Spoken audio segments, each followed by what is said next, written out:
শান্ত নদী, একেবারেই নেই কোনো স্রোত। শান্ত নদীর বুকে বয়ে চলেছে দু একটি ছোট ছোট নৌকা।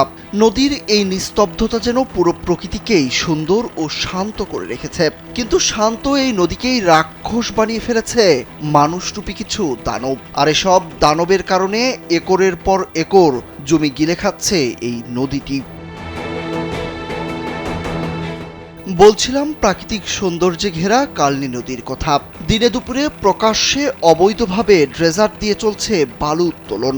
ফলে নদী ভাঙনে বিলীন হয়ে যাচ্ছে ফসলি জমি ও বসত বাড়ি। দিনে দুপুরে এমন অপকর্ম করলেও দেখছে না প্রশাসন। বালু উত্তোলন বন্ধ করে বসতঘর ও ফসলি জমি রক্ষার দাবি এলাকাবাসীর।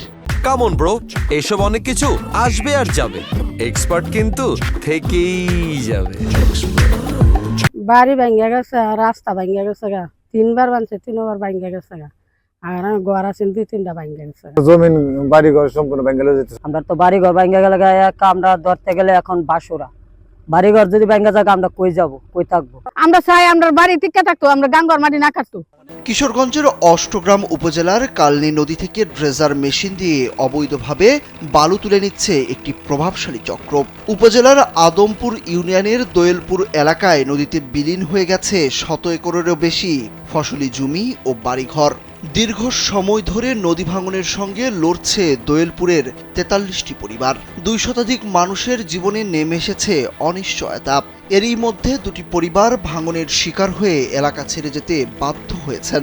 এলাকাবাসীর অভিযোগ, বালু উত্তোলনে বাধা দিলে রাজনৈতিক দলের নাম ভাঙিয়ে দেয়া হচ্ছে হুমকি ধামকি। আমরা এই চলমু কেমবে বাস্তি করে এটা বন্ধ না করলে আমরা চলতে পারতাম না। মাটি না দিকে গোবরটা মাটিটা নামা জায়গা যেটা বাঁকছে এটা যদি বস্তা দিয়া ওই বরট করে দেয় তো আমরা থাকতাম, নাইলে আমরা অসহায় মানুষ, আমরা জাউনগা লাগবো। কত কষ্ট করে আমরা লাগছি, আমরা জায়গাটা গুদু বলট করে দেন, নাই তাহলে আমরা বাঁচতাম না, আমরা জীবিত লয়ে আমরা যামুগা। এদিকে বালু উত্তোলনের অভিযোগ অস্বীকার করেছেন অষ্টগ্রাম উপজেলা বিএনপির সভাপতি সাইদ আহমেদ। তিনি বলেন, দলের কেউ অপরাধ করে থাকলে দল ব্যবস্থা নেবে, কিন্তু এই বিষয়টি তার জানা নেই। এগুলো তাদের দেখার বিষয়ও না। আমি এরকম কিছু জানি না। তো আমি নিজে একদিন খোঁজ নিচ্ছি, স্যার জানে না, ওসি সব জানে না, আমরাও জানি না। তারা এগুলা কি করে, এটা তো ওইখানের বিষয়, আমি জানি না।